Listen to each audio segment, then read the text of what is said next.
Top quality और consistent performance के लिए सिर्फ सिल्वर पंप्स। टॉप क्वालिटी और कंसिस्टेंट परफॉर्मेंस के लिए सिर्फ सिल्वर पंप्स, नाम याद रखना। भाजपचे आमदार राहुल कुल सध्या आपल्या सोबत आहेत। काश्मीरमध्ये पहलगाव या गावामध्ये खरं तर अतिरेक्यांचा भ्याड हल्ला झाला। याच्यामध्ये अनेक महाराष्ट्राचे पर्यटक अडकलेले आहेत। विशेष म्हणजे पुण्यातले सुद्धा आणि म्हणजे तुमच्या मतदारसंघातले म्हणजे 2 मधले 85 पर्यटक या ठिकाणी अडकले आहेत। कशा पद्धतीने त्यांना परत महाराष्ट्रामध्ये आणण्याची तयारी सुरू आहे?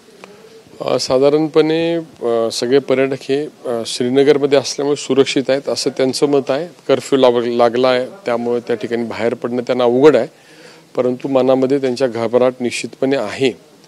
आणि मी आज माननीय जिल्हाधिकाऱ्यांना भेटलो। इथून आम्ही माननीय मुख्यमंत्री महोदयांशी संपर्क केला आहे। माननीय राज्यमंत्री मुरली मोहोळ ह्या सगळ्या गोष्टीकडे लक्ष ठेवून आहेत। राज्याचे मंत्री माननीय गिरीश महाजन, मला जी माहिती राज्य शासनाच्या सगळ्या कार्यालयाकडून मुख्यमंत्री कार्यालयाकडून मिळाली ते स्वतः श्रीनगरला जात आहेत आणि विमान त्याचबरोबर वेगवेगळ्या मार्गाने पर्यटक परत आणण्यासाठी राज्य शासनाने पूर्ण व्यवस्था केलेली आहे। सगळ्यांशी संपर्क होतोय आणि सुदैवानं माझाही सगळ्यांशी फोनवर संपर्क होत असल्यामुळे त्याच्यात आता तरी काळजी करण्याचं कारण नाही, परंतु लवकर त्यांना आणण्याचे आमचे प्रयत्न चालू आहे। ज्या ठिकाणी अडकलेले पर्यटक आहेत त्यांना तुम्ही संपर्क केलाय का, किंवा त्यांना आश्वासित केलंय किंवा त्यांना प्रोत्साहन किंवा त्यांना काही समर्थन? नाही, मी त्यांच्याशी संपर्क केलाय। त्यांनी येण्याची समस्या माझ्याकडे व्यक्त केली। मी राज्य शासनाच्या वतीने सगळी व्यवस्था केली जाईल हे आश्वस्त केलेलं आहे। चिंता करू नये, राज्य शासन पूर्णपणे काळजी घेत आहे ही त्यांना खात्री दिलेली असल्यामुळे आता सगळे निश्चिंत आहेत आणि लवकर परत येण्याचा त्यांचा प्रयत्न आहे। सर खरं तर जो हल्ला आहे तो निंदनीय आहे।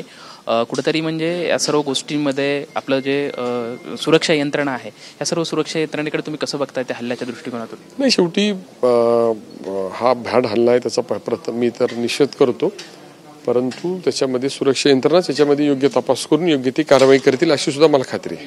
या हल्ल्यामध्ये जे हल्लेखोर आहेत त्यांनी सुरुवातीला जे व्यक्ती आहेत त्या सर्व व्यक्तींना म्हणजे तुमचा धर्म काय आहे आणि ह्या सर्व गोष्टी विचारून नंतर हल्ला केला आहे। म्हणजे एकंदरीत कुठंतरी जे आपण धर्माचं म्हणतो की ती कुठली तरी तेढ किंवा एका वेगळ्या भावनेतून जो झालेला हल्ला आहे।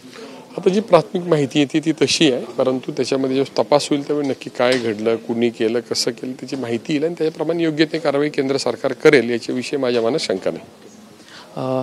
जे जम्मू काश्मीरमध्ये अडकलेले जे पर्यटक आहेत त्यांना आम्ही आश्वासित केलं आहे, त्यांना सुरक्षितरित्या आम्ही महाराष्ट्रामध्ये परत आणणार आहोत असं या ठिकाणी आमदार राहुल कुल यांच्याकडून आपल्याला प्रतिक्रिया पाहायला मिळते। कॅमेरामॅन सुशांत राऊत सोबत लक्ष्मण जाधव, टीव्ही मराठी, पुणे।